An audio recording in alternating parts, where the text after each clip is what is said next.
Welcome to the championship final of the 23rd Annual NIBS Worldwide Business Case Competition. At this time, we ask that you turn off all mobile phones and devices. As a courtesy to the presenters, please do not leave the room until both the presentation and the question and answer session are complete. The presentation will last a maximum of 20 minutes. She will lift aside to the presenters when there are 10, 5, 3, and 1 minute left. Team members, please nod after seeing each sign to confirm that you have seen it. You must stop when she indicates that the time is up, even if you are not finished. After the presentation, the judging panel will have 10 minutes to ask questions. She will lift aside to the presenters and judges when there are 5, 3, and 1 minute left. Please nod after seeing each sign to confirm that you have seen it. And remember, you must stop when the time is up, even if you are not finished. I now invite each member of our judging panel to introduce themselves. Good afternoon. My name is Infant. I'm the CEO of the company. I wish you all the best this afternoon. Hi, my name is Nancy Chacon and I'm the COO. Welcome, Matilde Willock, I'm the CMO. Hello, I'm George Jorge and I'm the CFO. Hi guys, I'm Oscar Rojas, the CIO. The team will begin their presentation. Good luck. Good afternoon, executives and guests. I'd like to introduce myself, Daniel, Ryan, Malcolm, and Yassine. Now, we understand that sometimes when you get acquired by a company, you don't always get to do what you want. Sometimes it becomes centralized. We want it to be decentralized. We want to have the ability to make the decisions about our financial future. And I understand that they're down our throat about profits, but it's okay. We want to make money too. And at the same time, we have to make them understand that it's about long-term growth. Like a fine wine, it takes time. Moving into our strategic issue. So, develop a resilient organizational structure to ensure financial sustainability with long-term growth. Now I will walk you through the external environment that UNF is operating in. We have really high expected progressive growth over the future and have been seeing this in the past. We also know that Spain has really strong growth potential. There are high barriers to entry in this industry, which keeps out some competition. We also know that there is a big emphasis on cloud computing in the future, as well as AI. Now we're going to look at some of the threats that are operating right now in this industry. There's a fragmented legal framework amongst Latin American and South American countries, so we do have to tailor the product and offering specifically to each country. We also know that there's expected growth and competition in the future, as well as government institutions hold significant power in the regulations that they operate in these different countries. Thank you, Ryan. Now we're going to look at the key industry success factors for the telecom industry. So the first one is network coverage. In order to succeed, you have to be able to have all of your you have to be able to target and be able to have all of your clientele within the network. The second was bandwidth speed. Customers right now rely on a current and fast speed on the network. The third one is affordability. In order to succeed within the industry, your services need to be affordable. And the last one is partnerships. You can't do this alone. You need to have partners from both a customer and a client perspective. Taking a look at the internal environment for the UNF, there's really a high caliber management. And this has been seen as the management team has stayed with the company through multiple acquisitions over the years. We also know that they have very high margins and are very profitable and predictable. And there's a strong understanding of the Latin American market specifically. There's strong organic and inorganic growth over time. So before business development, they were growing really strong organically. Now with more sales and business development, they've continued that growth. We also know that they have very flexible and fast response times to adopting trends. We also know that there's different stages of market maturity between the telco and utilities company, which has struggled a little bit with the company over time, the different maturities, as well as it's a very fragmented market right now in the telecommunications industry. So let's take a look at the resources. So in terms of the services that we offer, it's a wide variety. We understand that in the telecommunication industry, we have an ability to diversify our revenue portfolio, as well as leveraging our network with Synfin. We understand that this partnership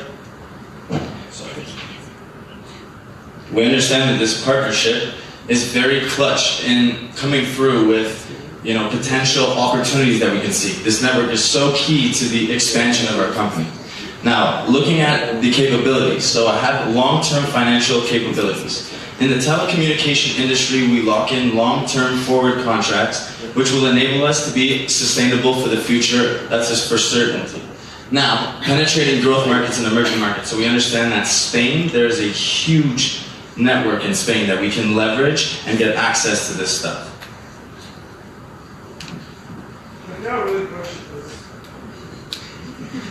So the question really is right now is how to go with and what are your management preference as board members? So we are really a small division in a large fish, private equity firm, Synfin. And so the first thing we need to know is to be flexible, to be a firm that is able to adapt to changes in the external environment, as well as changes in the internal environment. Agility, quick response time. The telecom industry is fastly moving. We have new data and data is getting more used. Cloud computing increases the use for data, and with this, we need more speed. So while increasing the bandwidth, users are increasing, so we need to even add more bandwidth and therefore be able to respond to the speed. Passion. Your corporation is really ingrained in strict values, and among those values really is mission to be not only flexible, but to give what the customers want.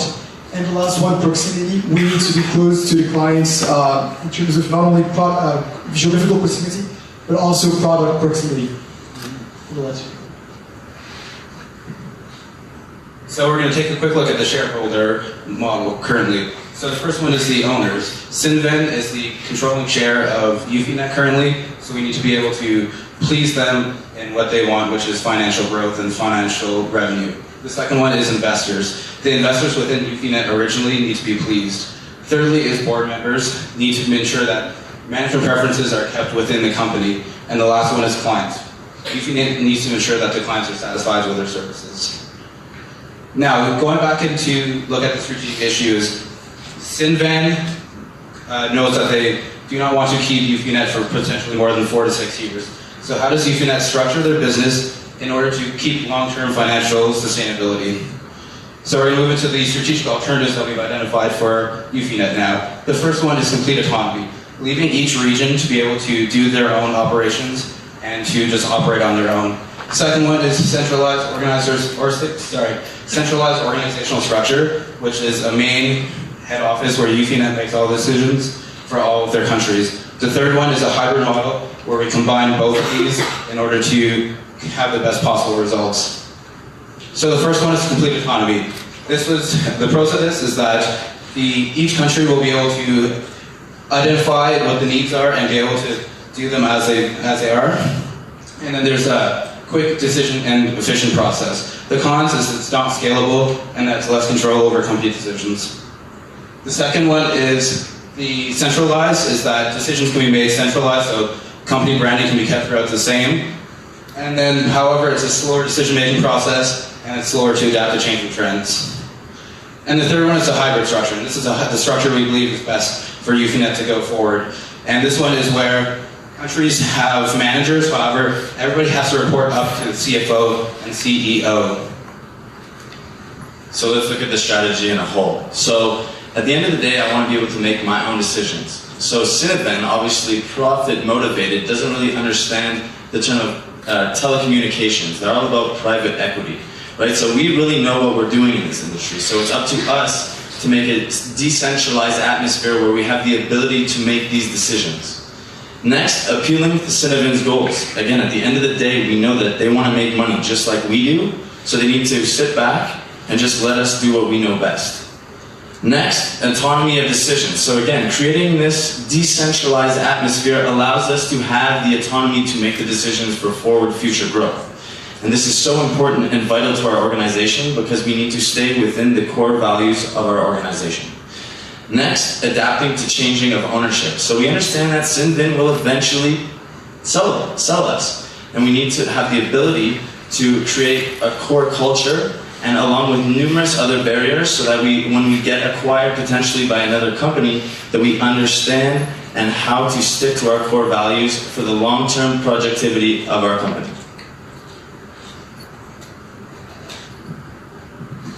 I'll now walk you through the implementation we have put forward.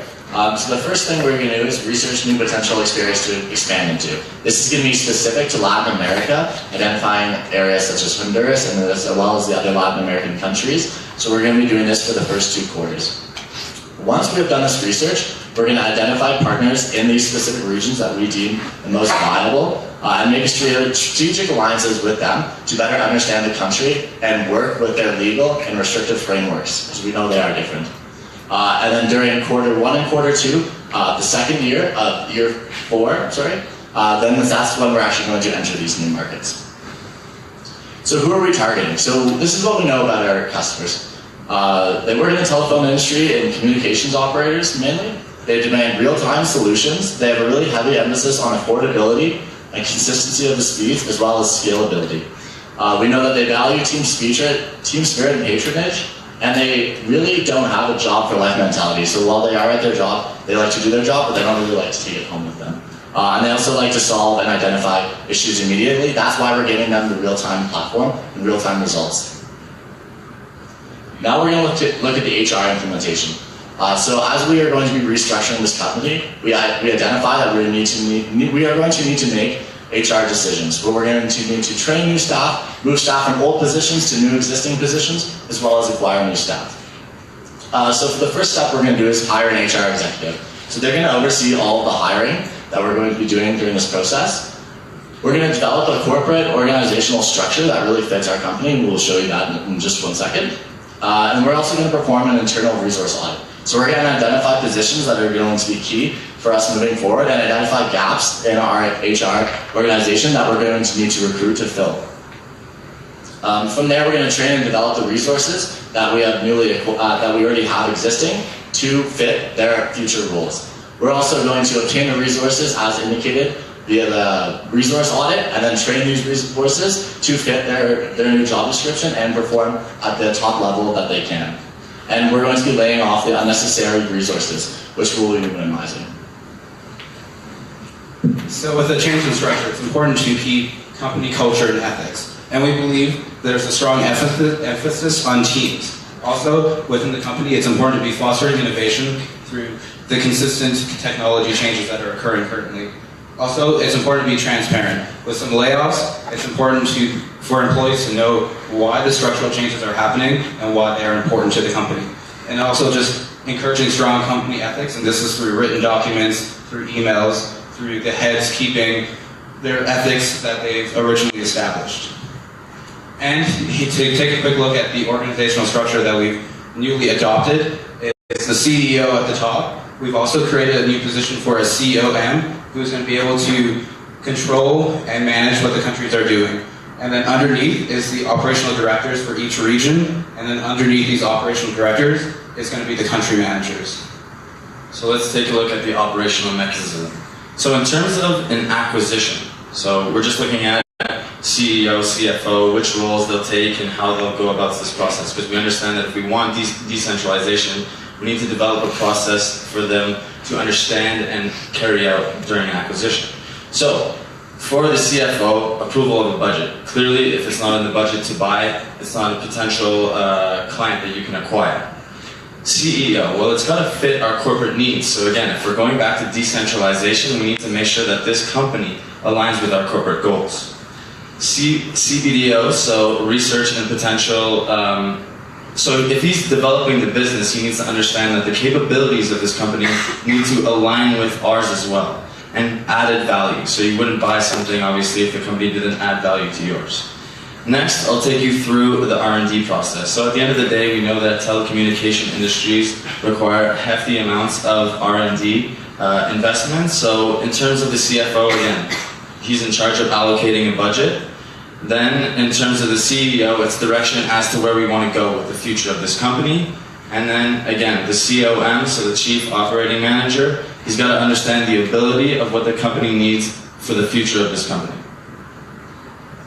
take you through the matrix strategy. So this is kind of something we've developed to create barriers in a sense. So if you want to look at the middle, it's kind of the nucleus of our business, what we stay true to, what we want to do. So our missions, our values, how we operate our business are very important to us. But at the end of the day, if we get acquired by a new company, we need to find an ability to, the people who acquire us can't really attack or address the issues that we have. So if they don't understand our business, like Cinven potentially doesn't understand our business, we have these 4 issues that they will face when trying to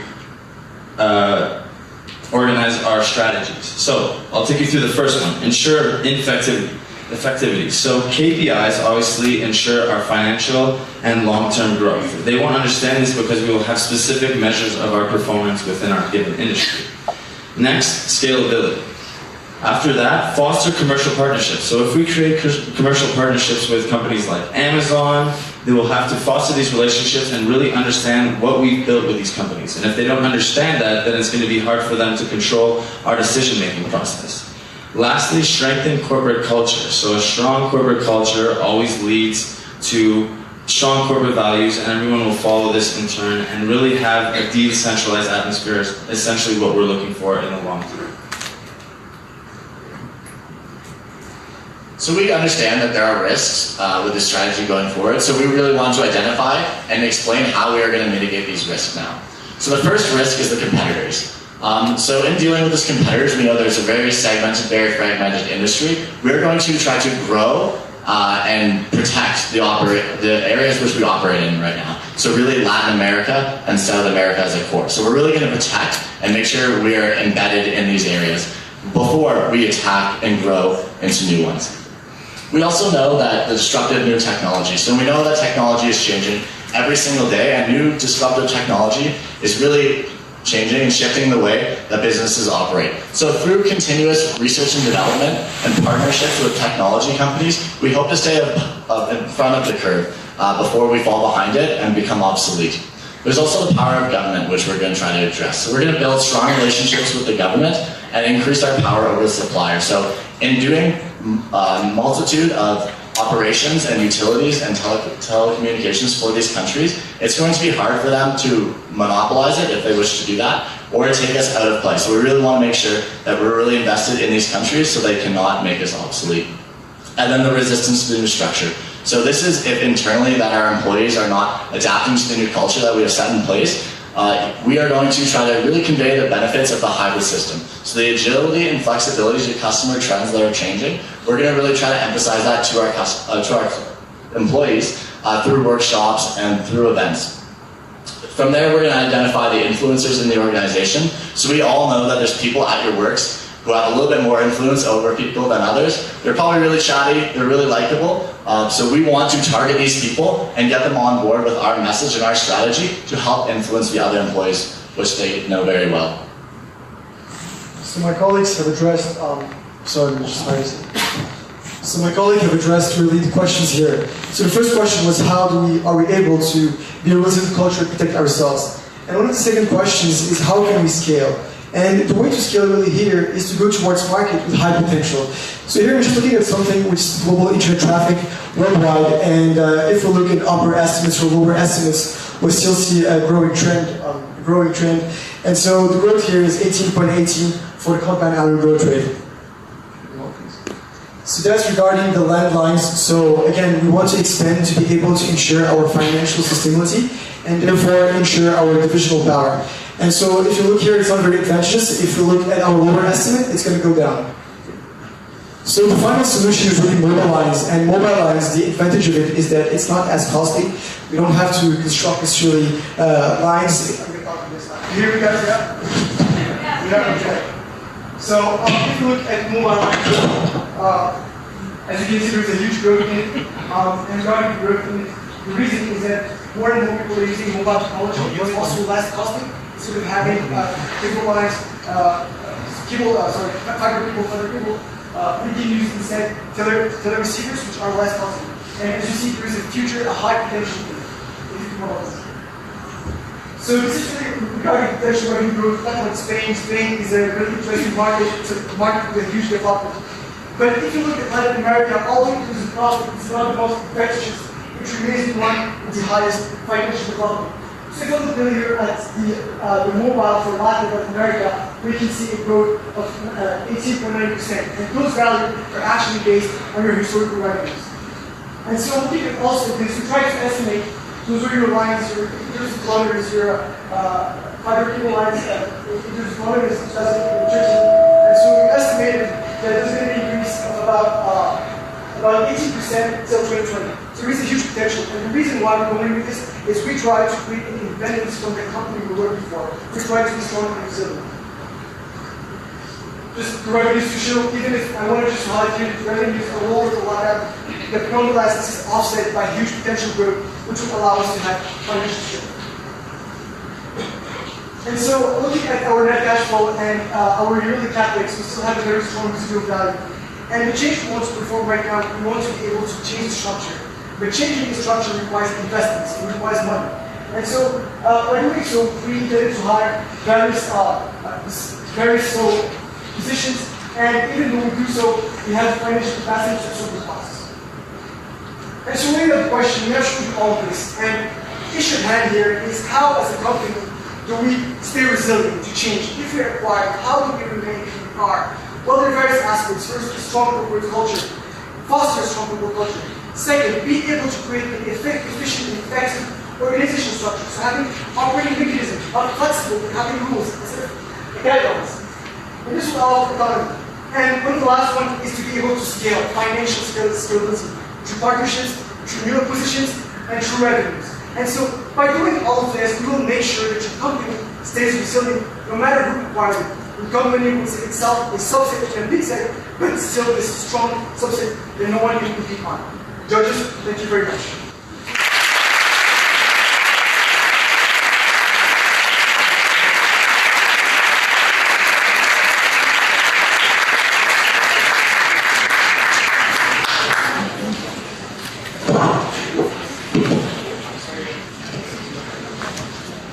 Thank you, team. Judges, the presentation was 19 minutes and 57 seconds long. You now have 10 minutes for the question and answer period.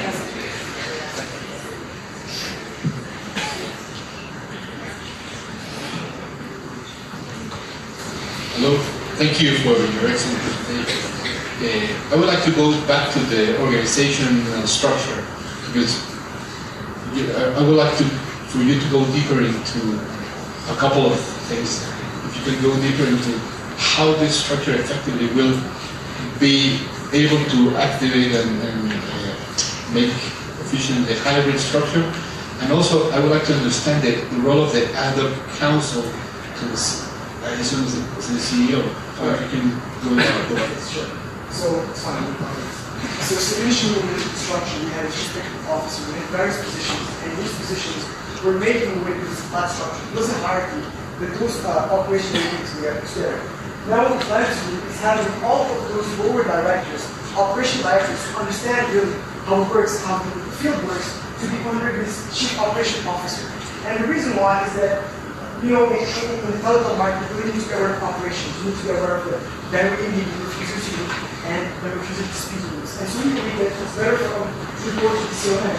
And after reporting to the CON, for certain decisions, we will go to the CFO. In previous structure, the CEO had a huge power. He would look at the project, say, okay, there's a huge potential good, it's signed. Now we're changing the structure.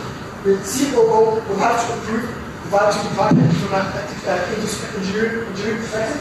Then the CEO will have to approve regarding the investments, and then the CEO will give the final grade. Now regarding the ad hoc council, the reason is we wanted to have kind of objectivity process. Oftentimes the CEO takes all decisions. And it's very good. And if you look at your company, the last years we have made great profits. Nonetheless, sometimes you must have external counsel, actually not sometimes. In case of there's a conflict, the external counsel will look at all the criteria, financial, etc., to assess the effectiveness of a decision rather than letting the CEO in position actually make all the decisions. If I may add to that as well. So we really are trying to push entrepreneurship, right? So from the bottom up, I want people, you know, coming up with sophisticated ideas of their own, so they really feel a part of this corporate culture. As well, the ad hoc, I think we need someone on that board who sees the best interest of the partner that owns us. right? So pushing their goals as well, and really advising our CEO among how is the best way to make profit. Thank you. We have been working together as an organization for a long time, and we have been very effective. Part of that is because of the experience and the knowledge that all of us have from this company. What kind of adjustment will we have to make sure that this new organization, this new hybrid organization which brings new people to, continues to be as effective, as productive as it has been until now? Yeah, that's a great question. And really one of the strengths of your company is your expertise, just like you said. So shifting from your positions to the new positions, we believe that by explaining to you the value and the mindset of our solution and how it will make your company more autonomous in the future will help you in taking on your new role. So we know that the skills that you have right now are really specific to your role, but we know that you have much more skills than just that. So as your roles right now, moving into more strategic mindset roles, we believe that you will be able to take on more power and more responsibility and give that and convey that down to your employees as well. And really just fuel innovation and technology and innovation. If I may add on to that, I believe this is where the CHRO comes in to ensure that company ethics and values are still instilled within the company, to ensure that new employees that have come in understand them, all the employees are still satisfied with their current role. Even if the structure of the company may have changed, the CHRO will really ensure that the satisfaction of the company as a whole is still there, if not higher than what it was originally. I think my question is related with my partner. Can you go back with the implementation of the HR? Can you explain me, and I agree with Mati, that success of our company is due to a lot of years and experience from our employees. So now we need more people, and we need to train them and transfer this knowledge as quick as possible. So can you explain me a little bit deeper how we will do this in 9 months? Because your proposal is to do it in 3 quarters, and the second one, train resources in 3 months. How we will transfer all that knowledge in that short time?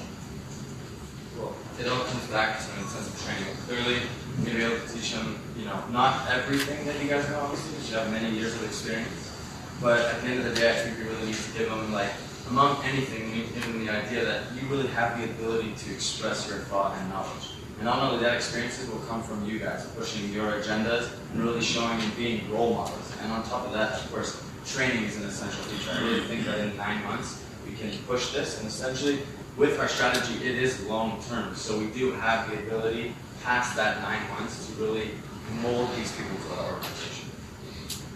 We do realize that's a little bit of an ambitious timeline. I think through programs such as mentorship within the company and just other resources like that will really help ensure that ethics that was there before are instilled later into these new employees. Just ensuring that old employees train new employees, and that there's a knowledge database that would transfer from older employees to newer employees to ensure that they really understand everything that's going on in the organization.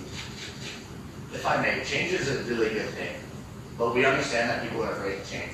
But we believe by targeting the influencers and really sharing, being upfront with what we would like to do with your company, that the employees will really see the need and the emphasis for change quickly. This is a flexible implementation though, so if things do run a little bit shorter or a little bit long, we'll be able to adapt to that. Hi guys. In market strategy is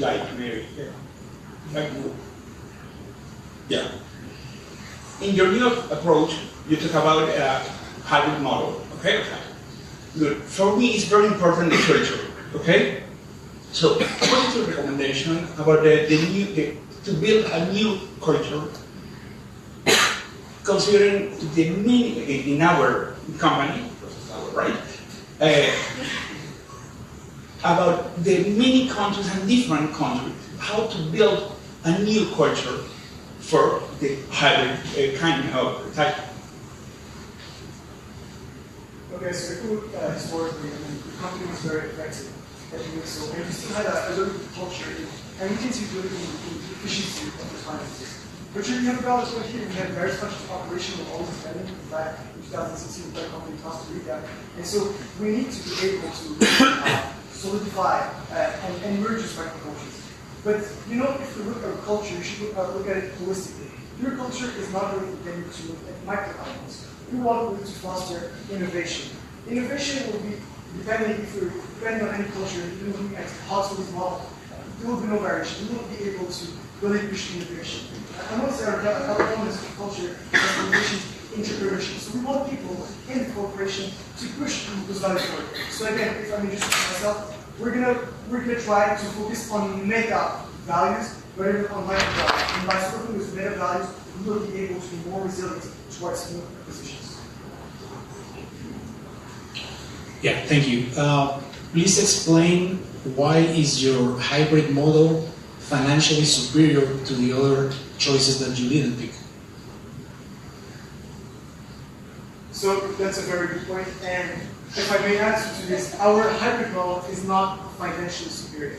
And really the reason why is that the goal here was not to be able to financially, let me put this differently.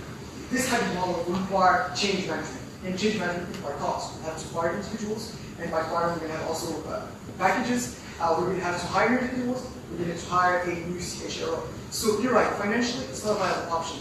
But really the problem we have here is how, as a company, can we be more resilient towards this change? And since then, usually they do short acquisitions. So in 6 years, we may be in other hands.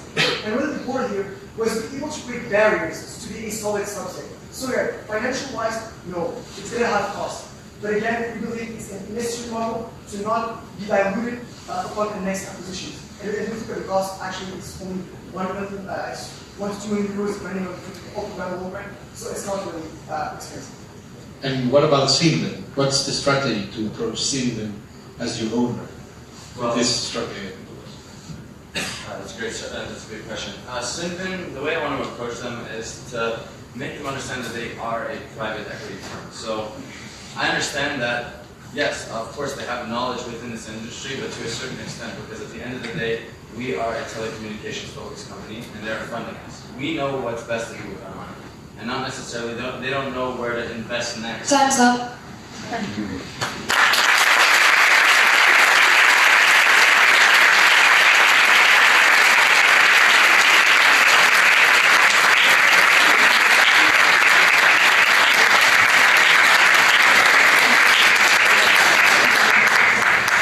On behalf of the Network of International Business Schools and Universidad Istmo, thank you for attending today's presentation.